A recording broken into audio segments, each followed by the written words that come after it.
काम टालने से क्या होगा? एक बार तो आनंद आएगा कि नहीं करना पड़ा काम, है ना, लेकिन फिर धीरे धीरे आलसी बनते जाते हैं।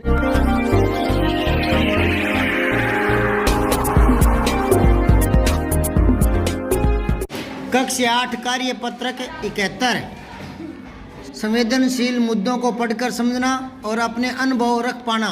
ये आप अनुभव करेंगे यहाँ पर। तो देखो इधर, सरिस्का से दौसा पहुँच गया टाइगर, अफसरों को पता ही नहीं चला।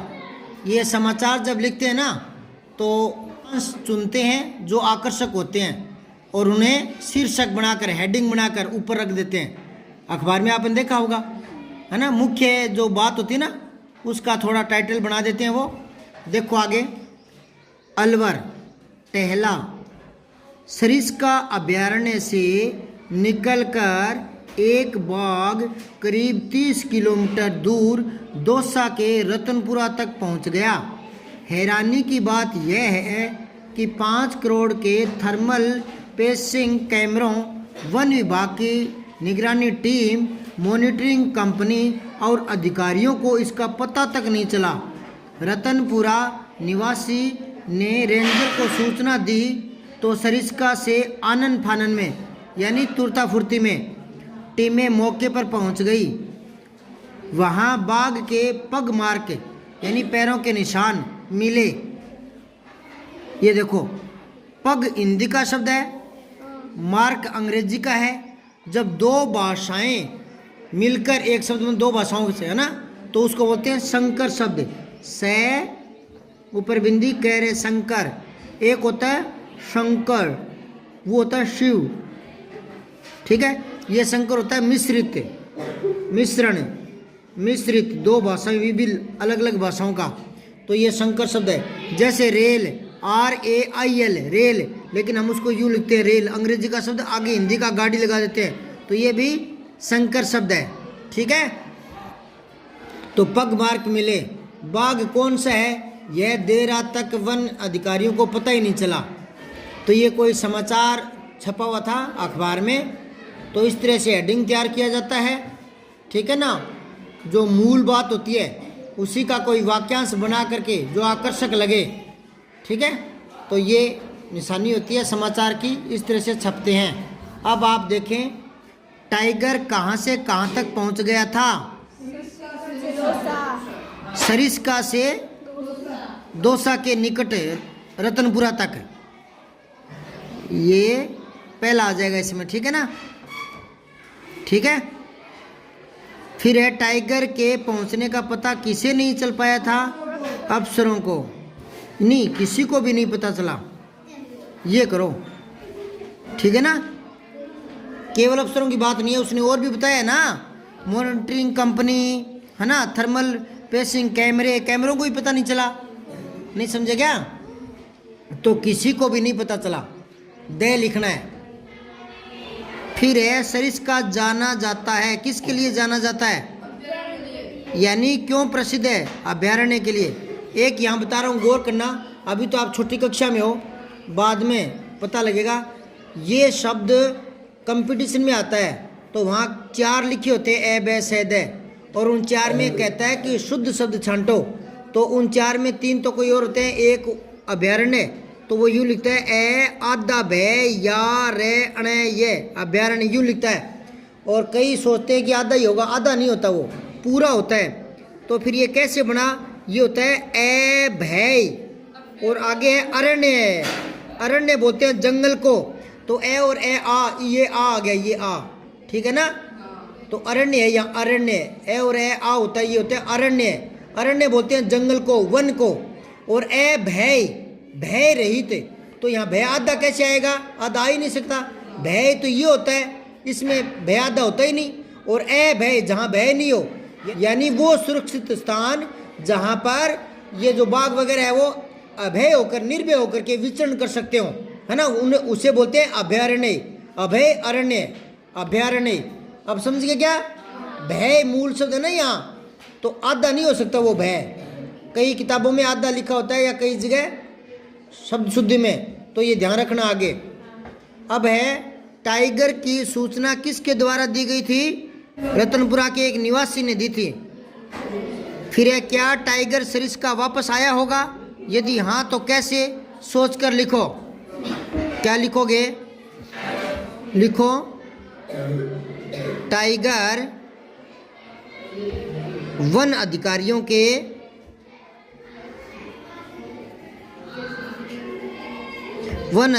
के अथक परिश्रम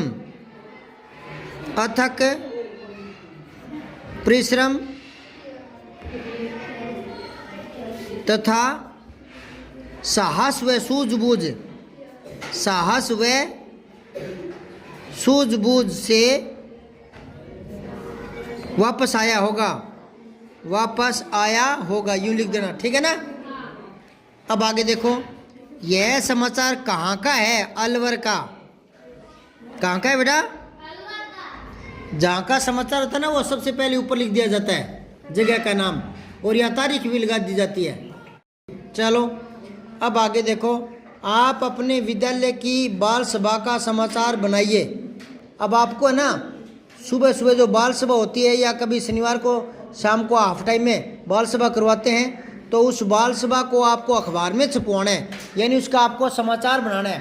तो समाचार आप कैसे बनाओगे? तो आप बना कर देखो, मैं बताऊं क्या, या बना लोगे?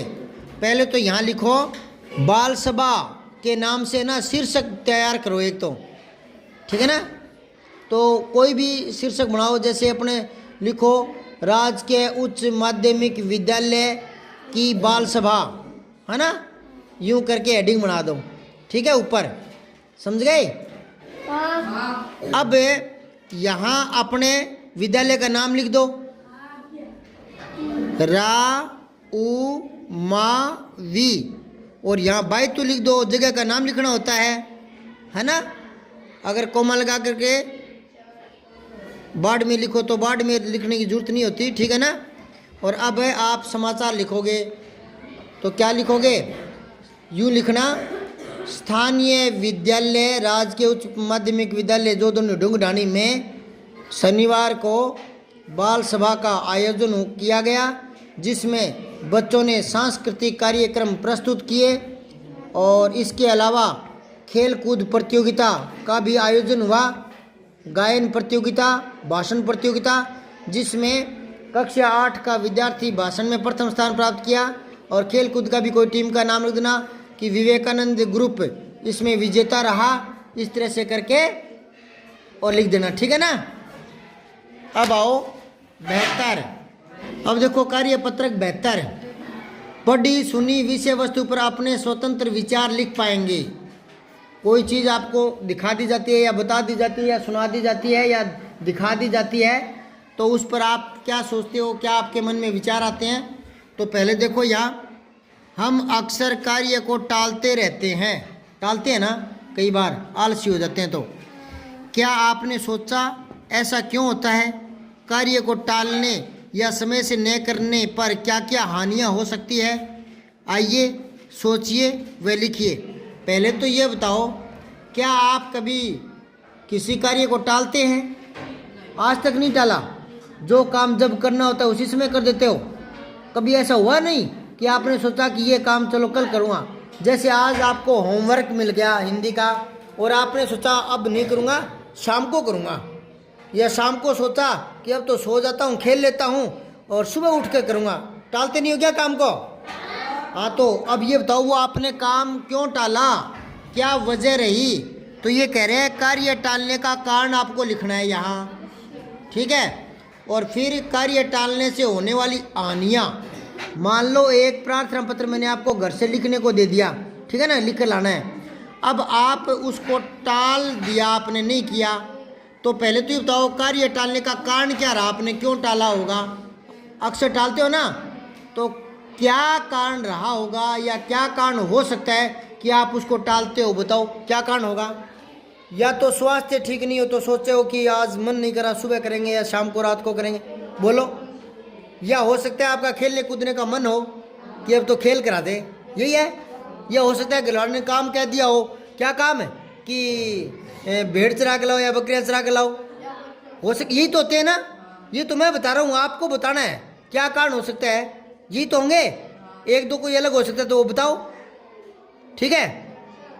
कई बार आप आलसी हो जाते हो, है ना, और कई बार आप यूँ सोचते हो कि बुबजी मारते तो है नहीं स्कूल में, तो क्या करना है, पढ़ा है ना, बदमाश बहुत हो आप। अच्छा, तो मान लो आपने इन 2-3 कांडों में से आपको ये कांड लिखने हैं, ठीक है ना, और फिर इससे हानि क्या होगी ये बताओ। काम नहीं किया फिर क्या हानि हो सकती है बताओ। हाँ, क्या पता सुबह आते ही बुबजी चेक करने लग जाए और मुर्गा बना दे यहाँ, है ना, ये हानि हो सकती है ना।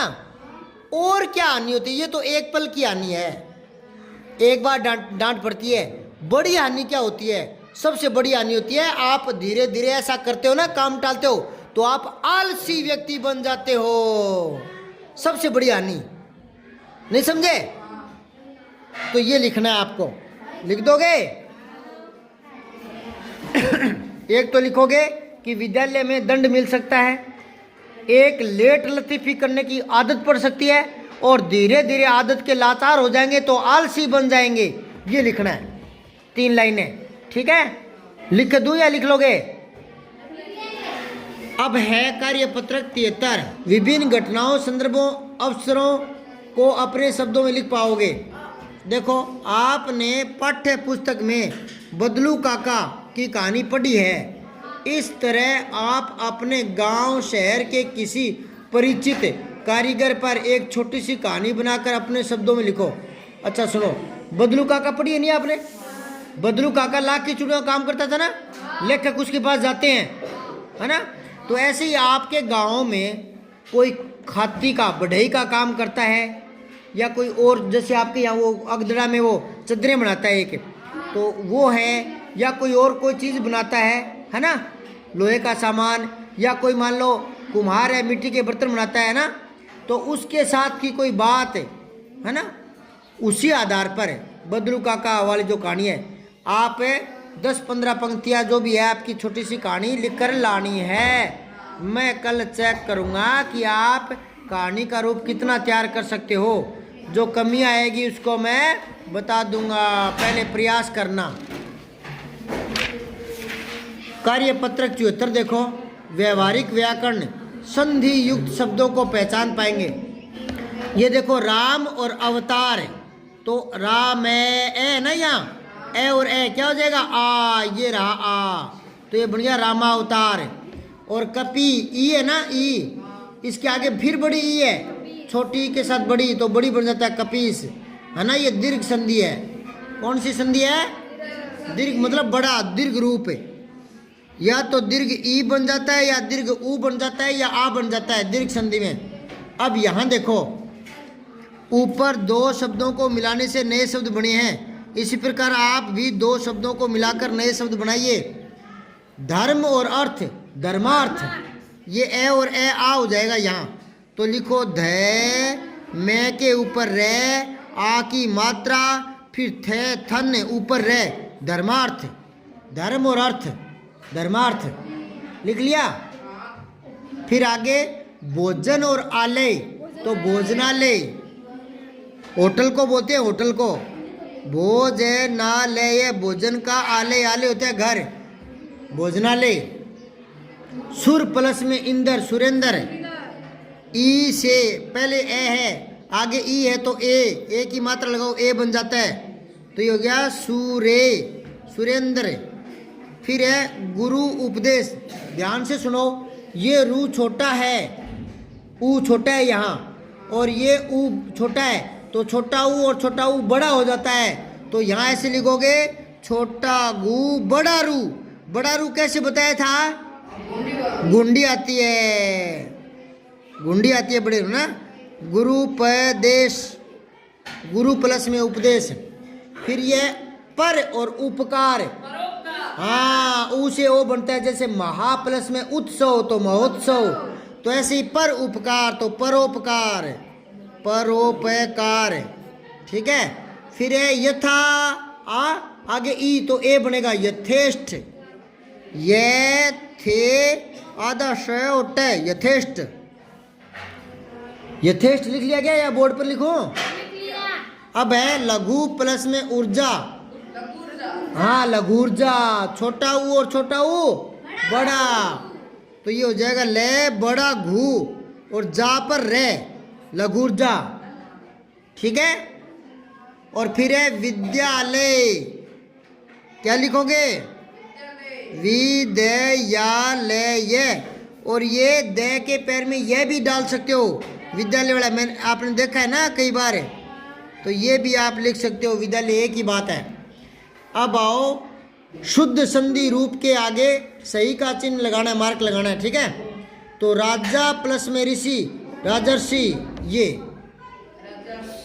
ये आएगा दूसरे वाला, ठीक है ना। फिर है मत प्लस में एक के, मत के पहले वाला आएगा सही। फिर है कवि इंद्र, तो बड़ी मात्रा आएगी, दूसरा सही है कवि इंद्र। फिर है देवालय, देवालय पहला ही सही है, ये हो गई। तीसरा देखो, अब अपनी पाठ्य पुस्तक से इस प्रकार के शब्द दो दो शब्दों से जो मिलकर बने हो, है ना, सिंगल शब्द नहीं, जो दो दो से मिलकर बने हो, ये सारे दो दो से मिलकर बने हुए हैं, ठीक है ना। तो छांटे वे उन्हें अलग अलग करें। तो जैसे एक किसी ने बता दिया संग्रहालय, तो क्या हो जाएगा? संग्रह प्लस में आलय। एक और बता दिया पाठशाला, तो पाठ प्लस में शाला। तो ऐसे और छांटो अपनी पाठ में से, किताबों में से देख करके, ठीक है। पहले पाठ से, दूसरे पाठ से, जो भी आपको मिले ना, जहाँ तक कितने छांट रहे हैं, 1 2 3 4 5 6 12 10 12 15 छांटने हैं, ठीक है। ये लिख कर लाओगे आप, समझ में आई क्या? अब आओ 75। गद्यांश पद्यांश को पढ़कर समझ के साथ उत्तर दे पाएंगे। सच है विपत्ति जब आती है, कायर को ही दहलाती है, सूरमा नहीं विचलित होते, एक क्षण नहीं धीरज खोते, विघ्नों को गले लगाते हैं, कांटों में राह बनाते हैं। समझ गए? दोबारा देखो, बहुत ही प्यारी कविता है ये, प्रेरणादायी है, दिनकर की पंक्तियां हैं। सच है विपत्ति जब आती है, कायर को ही दहलाती है, सूरमा नहीं विचलित होते, क्षण भर नहीं धीरज खोते, विघ्नों को गले लगाते हैं, कांटों में राह बनाते हैं। इसके आगे की 2 पंक्तियां और याद आ रही है मुझे। कंकड़ियां जिनकी शेष सुगर, छाया देता खुला अंबर, विपदाएं दूध पिलाती है, लोरी आंधियां सुनाती है, जो लाक्षा ग्रह में जलते हैं वही सूरमा निकलते हैं। अब देखो, ऊपर लिखी कविता का उचित शीर्षक लिखना है। जो मूल कविता है ना, उसमें वह जो शीर्षक है ना, वो तो यहाँ सेट बैठेगा नहीं, और दे सकते हैं वैसे, लेकिन क्या है कि हमें ध्यान ये रखना चाहिए, तो इतने के अंदर जो भाव निकले ना, उसी आधार पर शीर्षक देना चाहिए। सही तो ये रहता है ना। पर कई बार वो पंक्तियों के छोटे अंश होते हैं कविताओं के, तो उसमें स्पष्ट शीर्षक निकलता नहीं है। इतना सा अगर गौर करेंगे ना, तो सूरवीर यानी सूरमा, सच से नहीं डरते सूरमा, सूरमा ही लिख दो इसमें। तो अगर इन 4 पंक्तियों से देखें ना, क्योंकि सूरमा की बात बताई जा रही है, जो सूरवीर होते हैं ना, सूरवीर, उनकी बात बताई है। अब देखो, विपत्ति आने पर कौन विचलित नहीं होते? सूरमा, सूरवीर, बहादुर। विघ्नों को गले लगाते हैं, पंक्ति में भाव अपने शब्दों में लिखो। जो सूरमा होते हैं वे कभी भी जीवन में आने वाली बाधाओं से घबराते नहीं हैं। जीवन में आने वाली बाधाओं से घबराते नहीं हैं, बाधाओं से घबराते नहीं हैं, ठीक है। ये मतलब है इसका। नीचे लिखे शब्दों का प्रयोग करते वाक्य लिखिए। दहलाती, दहलाना मतलब डराना, डराना, ठीक है ना। वाक्य बना दो। विपत्तियां कायर को दहलाती है, लिख दो। विपत्तियां कायर को दहलाती है, कायर को दहलाती है, और दहलाती है इसको अंडरलाइन कर देना, ठीक है ना। विपत्तियां ऊपर लिखा पड़ा है, यहाँ लगाना है, यहाँ पर चंद्र बिंदु। विपत्तियां कायर को दहलाती है। फिर विपत्ति होता है संकट, ठीक है ना। यही वाक्य दोबारा लिख दो भले ही, या सिंगल एक वचन में बनाओ ना, तो यूं लिख दो। सूरमा विपत्ति से नहीं डरते हैं। हाँ लिखो सूरमा किसी भी प्रकार की विपत्ति से नहीं डरते, विपत्ति से नहीं डरते। इसलिए ये वाक्य लंबा किया है ताकि विपत्ति को उसी रूप में लिखा जा सके, बहुवचन में प्रयोग ना करना पड़े। अब धीरज होता है धैर्य, धै पर दो मात्राएं धई, यह पर रह धैर्य, ठीक है ना।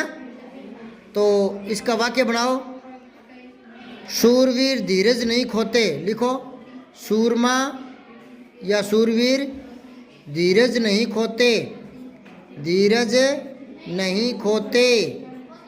और धीरज को अंडरलाइन कर दो। फिर क्षण, क्षण होता है पल, तो लिखो हाँ लिखो सूरमा एक क्षण, सूरमा एक क्षण भी ठिठकते नहीं है, ठीक है कहते ठिठकते नहीं है। सूरमा एक क्षण भी ठिठकते नहीं है, क्षण को अंडरलाइन कर लो। ये हो गया पूरा, ठीक है। ये करेंगे कल।